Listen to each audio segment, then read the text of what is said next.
Jesus walked into situations. Every situation he walked in, for the most part, he knew people were there to try to kill him. I mean, we got some people there that's feeling us and love him, but we got a whole nother group that's sitting there figuring out how to assassinate him. Just take him out. So he walked in those rooms and he spoke the truth. He didn't back down from nobody. We all been in those situations where you walk the room, the enemy's at, whether it be at work, whether it be growing up in your neighborhood, going to school one day, like, hey, it's a fight going on. A man going to be coming at you. And you got to walk out there with your chest out and you're going to be like, I'm speaking the truth. I ain't lying. I'm going to tell it like it is and just deal with it. That's what Jesus dealt with. The definition of a real man, really, is Jesus. The definition of a real man is Jesus.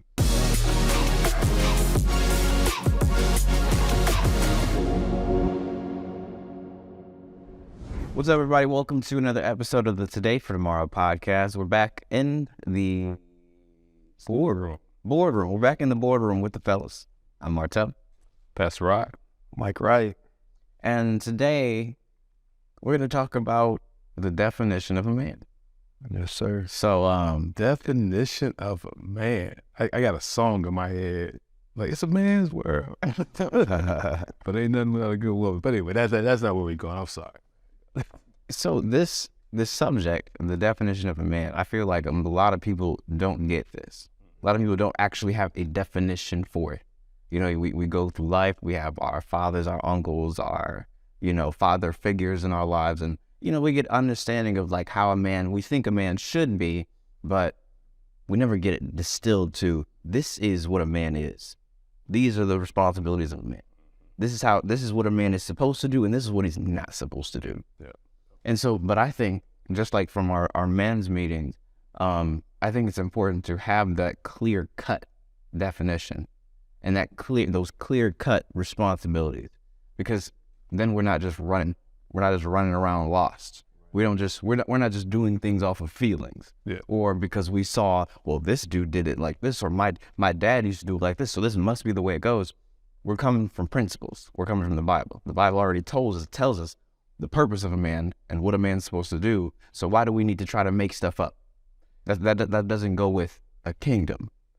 That you framed it, and I'm just saying, for me, just being real, that definition of a man, even as I started my walk with Christ, I still didn't really know the definition of a man. All those things you said earlier, like the world, different, your friends, what you see, it's like I was seeking definition from all these different things on what a man was. Like my dad, great dad, love my dad, still got him, but he really couldn't tell me the definition of a man. He gave me an example of what, hey, this is a man in the house and all this, but I never really thought, okay, what's the definition? Like you said, those solid things, everything I had was like fluid and moving. I think we're in an age unlike any other time, though, also, right? Because we have the power of information.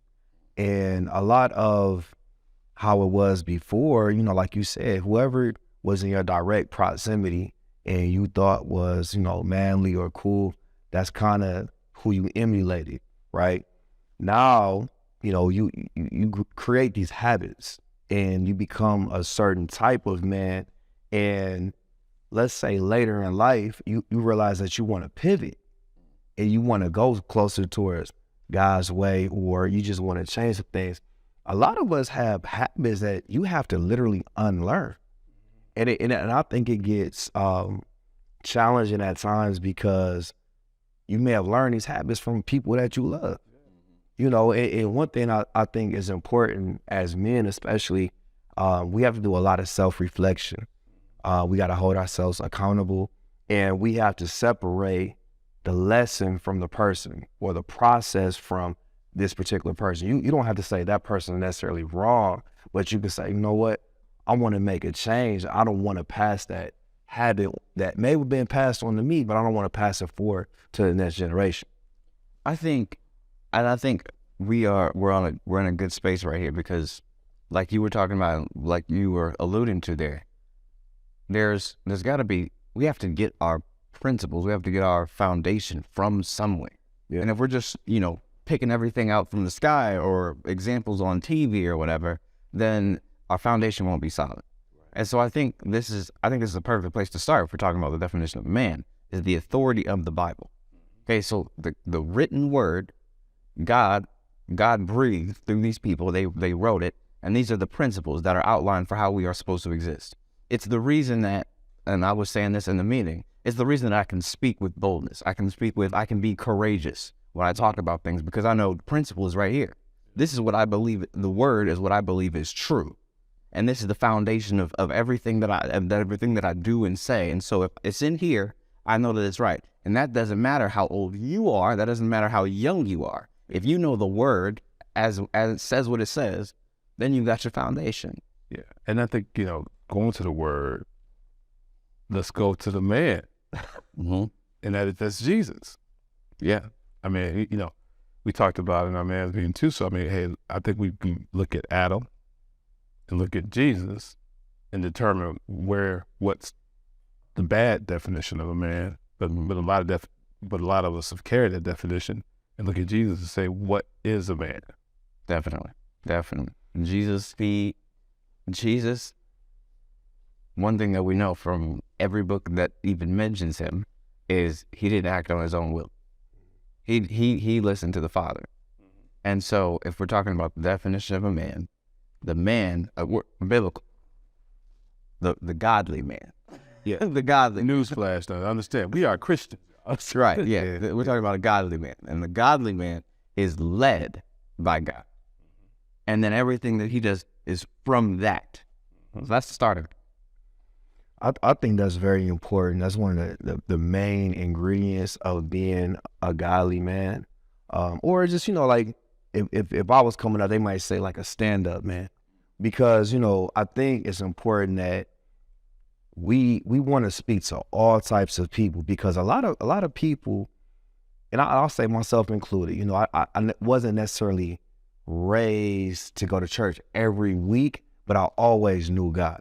And I think there's a lot of people that may have principles that they're living by, but they may not have the verbiage to understand what that really means. Because if you're really just being a stand-up man, a lot of these go back to Christian principles. And so you have to define that and understand, what do I want to strive to before you can ever take steps and work up to that. And I think that goes back to one of your points, where we have to kind of know where we're going in order to, just take our daily walk. Otherwise, you're just kind of floating around and you end up wherever you end up. Yeah. I mean, man, the fact that what you bringing up here, that whole floating back and forth, and I'm gonna throw Adam out again, but because we talked about this, like I said, in another meeting. Adam, first man created, right? First person created. And basically, he fell right off the rip with Eve. When he allowed the serpent, for one, to be there and convince Eve to kind of take the bite in the apple, he right there, he did nothing. Then to top it off, he went ahead and took a bite himself. So he went right into the whole thing himself too. So he just acquiesced and did the same thing, and then tried to hide it, and then blamed, when God came and questioned on it, what did he do? He blamed the woman that you gave me. So man, so I say that to say that, people might look at it like, oh, that's Adam and Eve, but that's the same stuff that we see men doing today that we got to fight not to do. Yeah. I think that's important, because it's easy to, kind of point the blame to somebody else. And one thing that I mentioned earlier, like in our men's meeting, I was saying, when you're a certain type of man, you built a certain armor around you, right? So it's difficult to penetrate that armor. So the enemy is going to always try to attack you from where he views your weak points. Because the devil is a punk.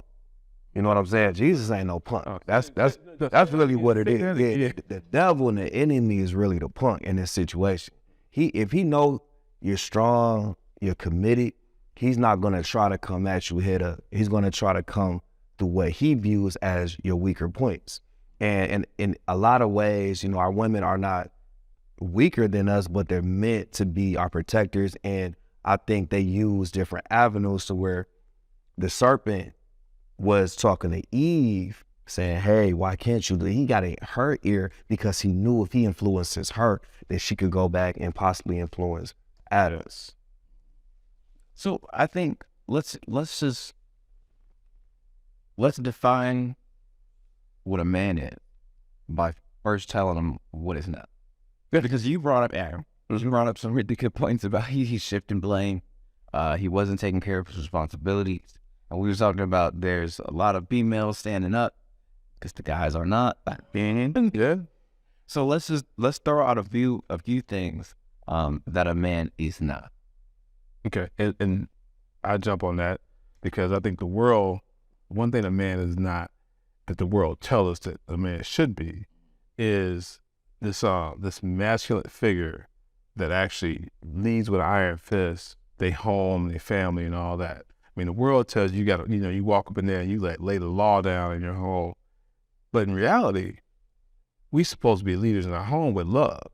Mm-hmm. You know what I'm saying? So it's not about a dictatorship, because that's the world tells you should be dictating, and pressing your will on those around you to get what you want. That's a man. That's showing strength. So I think that false strength is the misdefinition of a man, because that's not what we should be doing. We should be leading with love, leading with courage, but not coming out trying to put our thumb on everybody and make them submit to our will. Because I know that it's 100% on point, but I think there's gonna be those people, Those people. who are gonna say, okay, lead with love. What does that mean? Just hugging everybody? Nah, real nice. Nah, you know what, man? I'm glad you said, because some people, they look at love like it's a weakness. That's how they view it. But here's what love is, man. And it's like, to me, if I love, and I love you brothers, so I love you brothers, right? If I see you doing something that's gonna hurt you, then I'm gonna do my best to get in front of it. Yep. And just be like, and even if it's gonna cause you to have a rift with me, if I really care about you, I'm gonna sacrifice whatever to try to keep it from happening, something bad happening to you. That's love. And in the household, and I think, I'm married, you married, then Martell, one day you will be married. Yeah, one day you will be married. But the point though, in your relationship as a husband, we want to please our wives, right? We love our wives. We want to give them everything they want, and do the best we can in that. But sometimes I love my wife to a point where I can't give her something she's asking for, because in the end, it's going to hurt us long term, or it's going to hurt the house. And so that my love got to be strong enough to say, hey, I got to do this in love, not dictating, and I got to deal with what comes with it, meaning that she might not be happy at the moment. But when I do it in love, she sees later that I get it. Yeah. I think, and then going back to your question, Martell, a real man is not selfish. A real man is selfless. We're here to serve. We're at the helm, the top of our households to protect and provide. And going back to your point, Rodney, it's not that, okay, we're at the top, so everybody just got to do what I say. It doesn't go like that. All of business owners, entrepreneurs, you'll understand what I'm about to say, where I tell a lot of people, man, to be honest, it's not all the glory that you think it is when you're really running the show. It's really more, you just have all the responsibility. Everybody comes, by the time problems get to my desk or my phone, it's the problems that either nobody else could deal with or they didn't want to. So now you got to make those hard decisions, and you have to step in and do what's right for the whole movement. And that's a lot of responsibility, because you may not have supporters in that moment, but later, if it works out, it's like, oh, we won as a team. You know what I'm saying? But yeah, we did it. We did it. And it's over here, but that's a part of being a man, is just understanding that comes with the territory. You don't have to always be in, the glories. I remember my wife and I, we were getting ready for our wedding. She wanted to learn how to ballroom. step. And in the beginning, we trying to figure it out. And I'll never forget, like, the instructor was like, look, Mike, she's the star. Like, you start feeling good. He like, man, he like, let her, how you know you doing it wrong? He said, if you taking so much of the attention, she should be highlighted. She should feel like she's the star. And that's how I feel like, with me at least, I don't have to be the star of the show. We have different roles. I talk probably more than my wife. I talk more. It's just by nature. But at the end of the day, I'm not trying to steal the show from her. She's the one that's really like, I want her to get the attention. I don't need that, because to me, that's not what a man is. Man, I love that statement, dude. Like, she's a star. Because, we took my wife up to the ballroom lesson. I thought it was going to go a different direction. But when he said that she's a star, yeah, and I think that's a perfect, like, we talk about in marriage. Hey, our wife's that's our queen. That's our star. And like you said, he said, but you have to lead. Yeah, you got to lead. You got to lead. You got to lead. So, and you making her star by how you lead her. And if y'all don't look good, you can only blame the leader. You're right. You can't really blame, no matter what she does, if you're leading her correctly. Because it's been times where, when staying on the little dance theme, I was, we'll switch partners. And I'm like, man, she ain't really going where I'm telling her to go. Yeah. And he's like, well, you ain't leading her correctly. You got to figure out how to lead her. Some people need to be led differently. And it comes with kids. It can come with friends, employees. Like, you have to learn your team, and you got to figure out, all right, how do I connect with this person? What makes Rodney tick? Which is probably different than what makes Martell tick.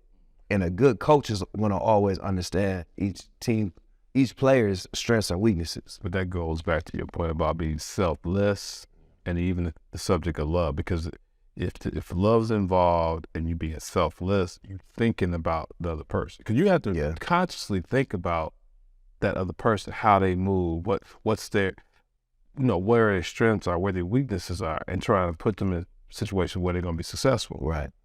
Yeah. I think another point too, though, because I was saying one thing, what he said selflessness, he talked about responsibility and leadership, which is all important in the definition of man. One thing that I want to make sure that we get into this conversation is, we talk about the contrast between Adam and Jesus, right? The original, the first man, and then the real man. Yeah. So Jesus, so Adam first had the responsibility to work the garden, to grow it. It was his responsibility to cultivate the things that were around him. And then the woman came to help him to do that. That was his job. That was his work. Then the fall happened, chapter 3. Things got a little shady. The family didn't go so well. A lot of things happened after that. Fast forward, we got Jesus. Everything around him grew. Everywhere he went, people were healed. Everywhere he went, people were educated. His team, you talked about the team. He knew his team very well. And he made sure that they were continuously being poured into so that they can go do things without him being there. Even the one member on his team that was against him, he treated him just like he treated the rest. Yeah, definitely. I think that's a tough part, to be honest. That's one of the most challenging things is to where, they say like love thy enemies, or it could be like we were talking on the men's group today where it could be times even in your own household where you may have made an unpopular decision and you almost feel like you want the outs with the family. But at the end of the day, if you did what you did out of love and strategy, and you're like, listen, this is what God's put on my heart, this is the direction I think we need to move, I think that's when it's important that you move forward. Okay, you have to step into that role, because that's the thing, man. When we're talking about the definition of a man, it's not,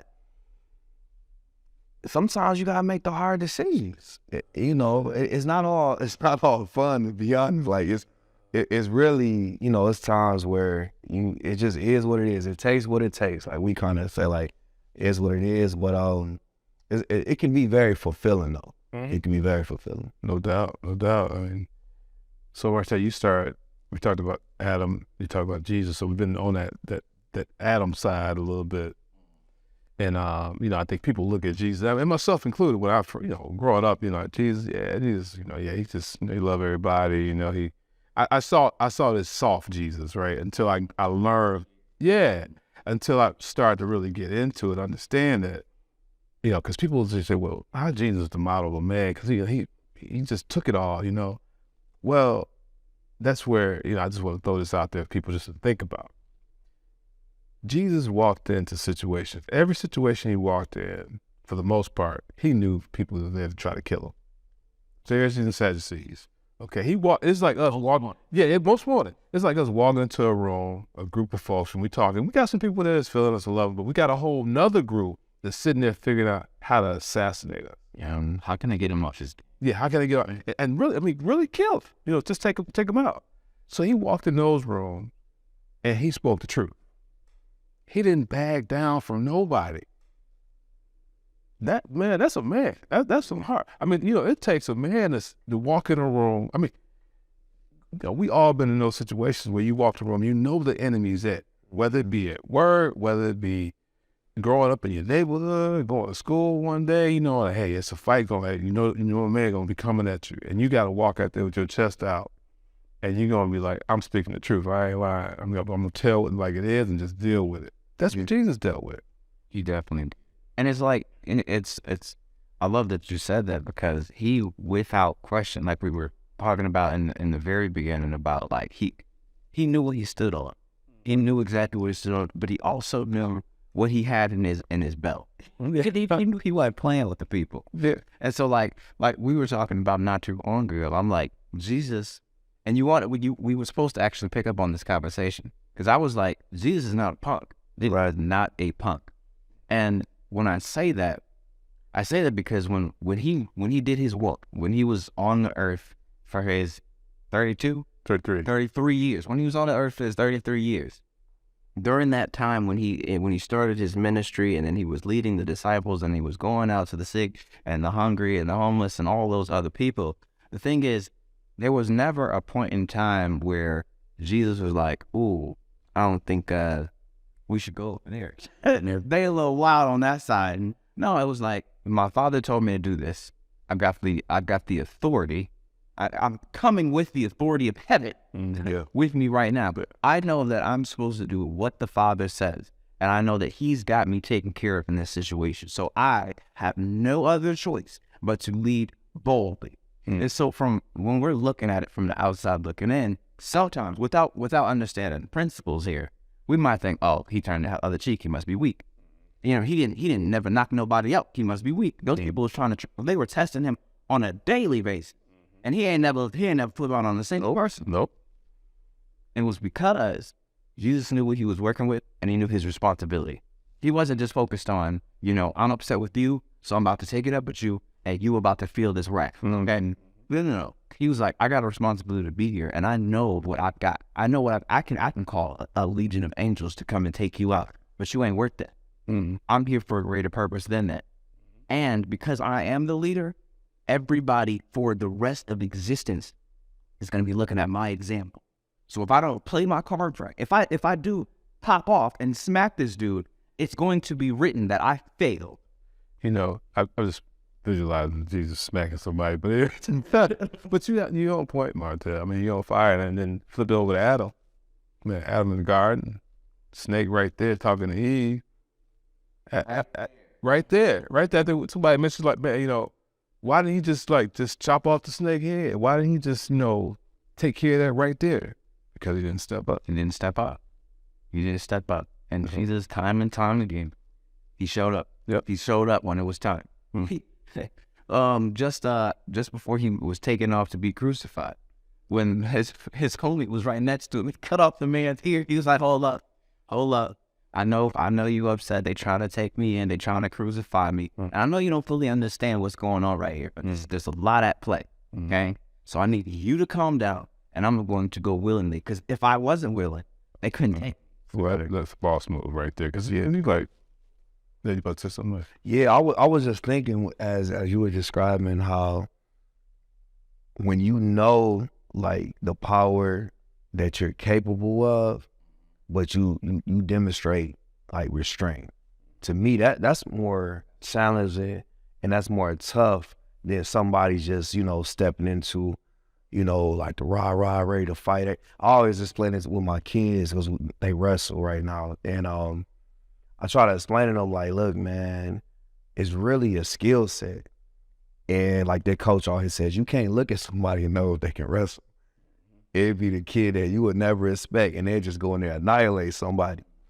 And it's one of those things where when you know how much power you have, it comes with a lot of responsibility, because the decisions you're making, you're not making them just in the short term. You're thinking strategically for the long term, and decisions are going to affect not only you, they're going to affect your family, your friends, depending on what type of leader you are. It could be hundreds and thousands. And so it's like, if everyone adopted that mentality, then we would be much better off as a culture.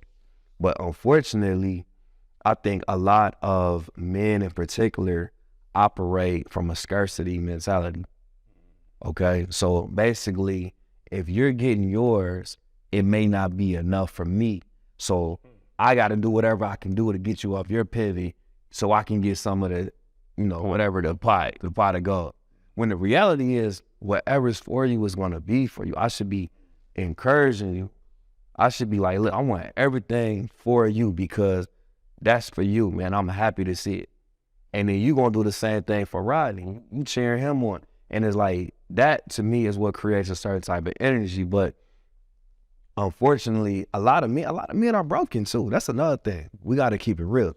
That's real. A lot of men, and I know I might be going a little, because I'm having this stream of thoughts as we're talking, and I'm just like, man, because, I'm a man myself, but I talk to a lot of other men, and, we don't have a lot of forums where traditionally, where you just talk. Like I said this before, these little podcast sessions or speak sessions when we call each other, man, it really is therapeutic. When you're speaking to somebody that their heart, man, they're not just listening just to see, what's going on, let me spread some gossip. They're like, nah, what's going on? How you feeling, bro?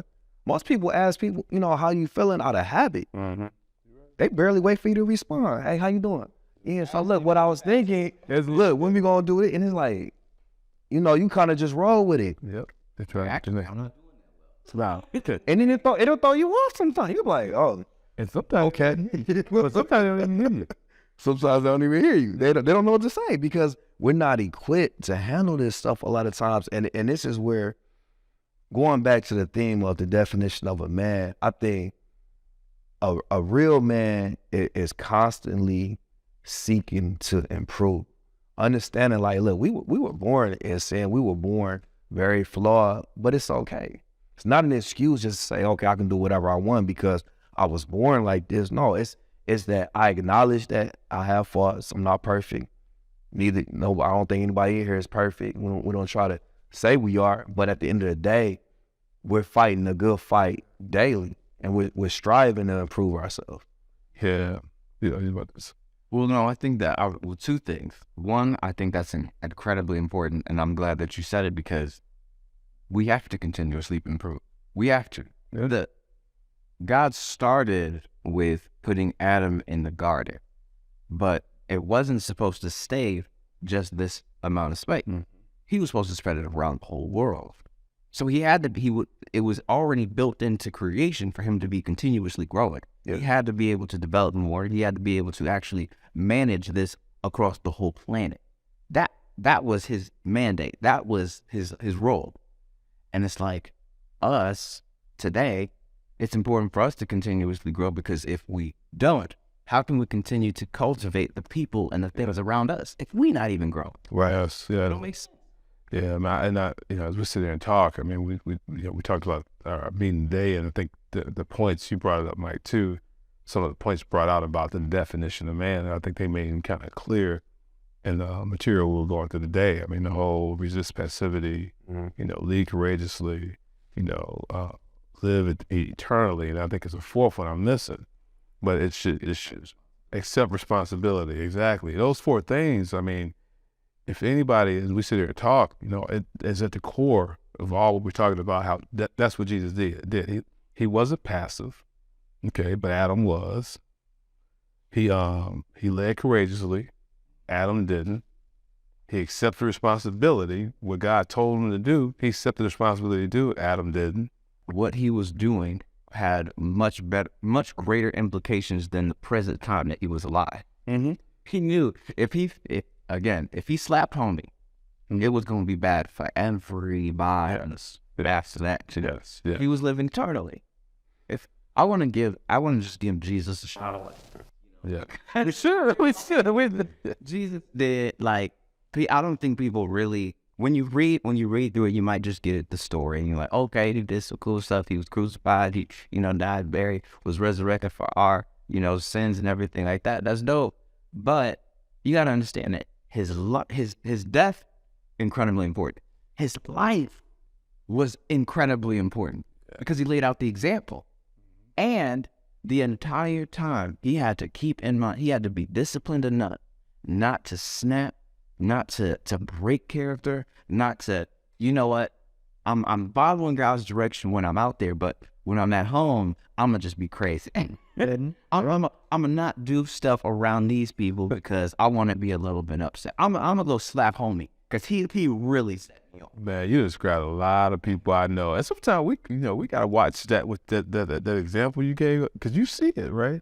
I mean, growing up, hey, when you're at home around certain people, whatever, you like straight in there. Get out of the street, I wild out. You know what I'm saying? You know what I mean? And so you two different people. So when people see you, they like, wait a minute, that's the rat in the eye saw. Mm-hmm. But like you said, Jesus was the same all the time. So if he did something like that, then it's like, wait a minute, Jan, you ain't real. But he had to be perfect. Because they was going to try to debate him on every point. That's all we have to go back to the Bible. And you literally can break down every single word because it's intentional. If in there someone found that Jesus slapped somebody because he was just upset, think about the implications that would have on the rest of man. He'd break it all down. It breaks it all down. He doesn't have his credibility anymore. Okay, so if Jesus did it, it's okay for me to slap you? Mm-hmm. Why? I mean, what reason do I have not? Right? Right. Yeah, those are all great points. And it just makes me think back onto how a lot of our young adults, specifically young men, are growing up in today's society. Well, not even just today, just for generations. We have to be taught how to be a certain man, or even like read the Bible sometimes. Because if you're young and you just pick it up and you're reading it with no understanding or no one to help guide you and break down the lessons, I think that it goes over some people's heads. Because they say, well, how does this apply to me? That's the marketing term. What's in it for me? Yeah, everybody's trying to find themselves in every lesson. And the thing is, when you start believing in yourself in the sense, like you said, what Jesus did, his actions would reflect for in eternity. And once you start believing God works through me, and this is why I have to be so deliberate and intentional about my actions, you start moving different.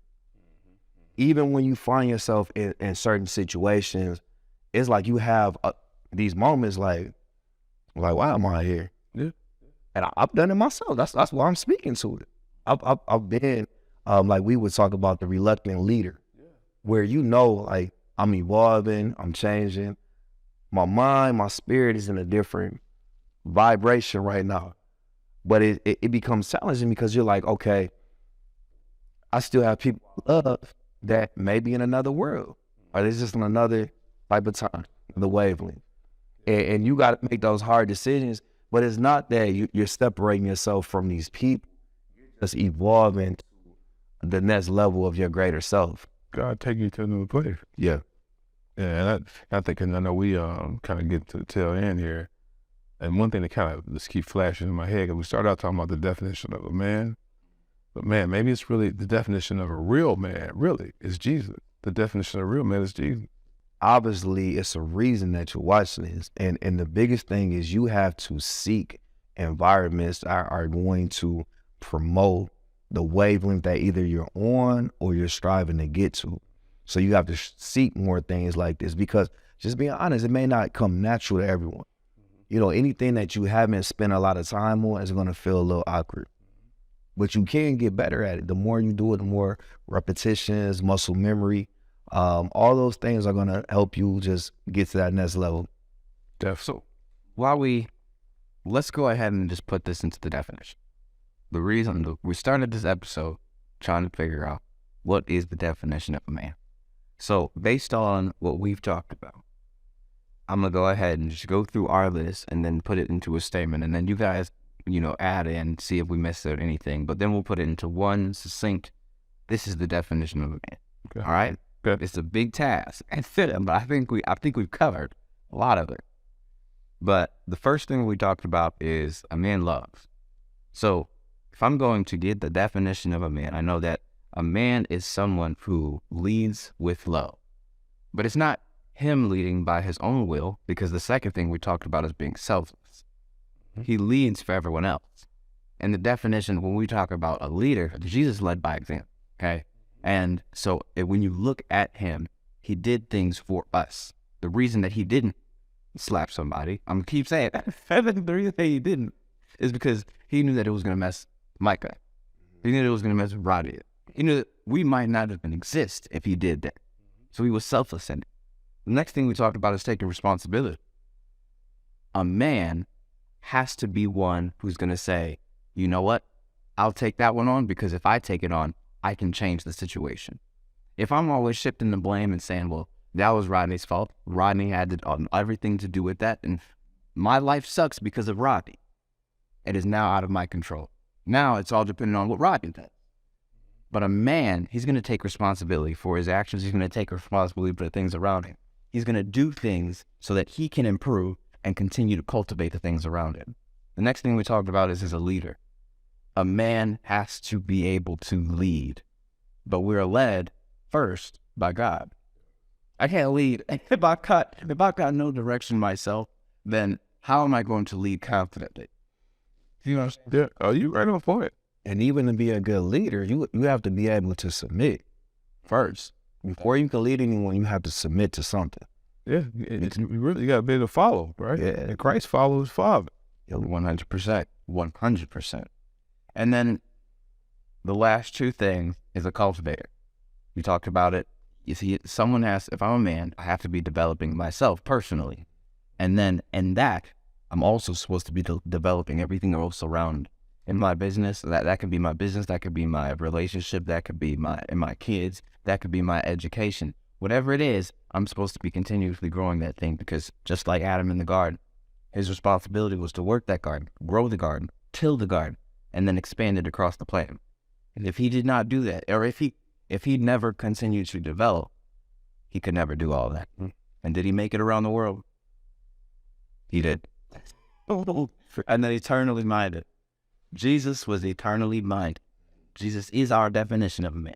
He is the perfect example. He was eternally minded because he wasn't just so stuck on the present. He wasn't stuck on, what's going to happen in a week and a month or in a day. And I'm making decisions because, it's going to make me feel good in this moment. He was making decisions because he knew that what was going to happen from this could affect the rest of existence. And I'm not talking, everybody doesn't have the same responsibility as Jesus. We don't. But the thing is, what you do today, and us as kings in this kingdom, what we do in our present time, because we're all here with a purpose, we have certain gifts and responsibilities. We have a responsibility to what we have right now in this day and age. And because if we follow that, if we fully fall into that and submit to what God has for us, then it's going to affect the next generation and the next generation after that. Man, look, Martin, I think you done gave us a sermon today up here. I'm like, well, amen. What's up? Church say amen. It's funny because I don't know if y'all, I know you probably saw the movie Gladiator. And it was like a rally. I used to watch him before at football games, and it was like right before he went to battle, he told the troops, like, listen, what we do today is going to echo in eternity. And the thing is, that's a big moment, right? The thing is, every day is potentially a big moment. We don't know when these moments are going to arise. We have to constantly prepare ourselves to be the person that when these moments do arise, we're ready for whatever. Every day is a big moment. Know my philosophy. We gotta win each day. We can't afford it, knowing we're gonna lose some days. But the next day, guess what? We right back at it. And it's the winning the battle versus the war. Your whole life, it's important. It is. And it's a gift, man. It really is. Like, we're so blessed, man. We're so blessed. Like, no matter what's going on, we're blessed. You know what I mean? We are, man. We are. The guys, we at that point, man. We got to close it out here. Otherwise, we'll have another hour with podcast. Right. But we could do a series. But that's so. Yeah, I mean, we have our elements. I did not put it into one sentence, but for those, if you did, there's a real long sentence. Yeah, a real nonsense. the shortened form of what I was talking about was just the points. We talked about a man, the definition of a man. He loves. He is selfless. He takes responsibility. He is a leader. He cultivates the things around him and himself, and he is eternally minded. Here you go. I think that's a stamp. Yeah. Ladies and gentlemen, this has been another episode of the Today for Tomorrow podcast. I hope that you enjoyed it, and I hope that it I fed me, so I definitely hope that it fed you. Right. My name is Martha.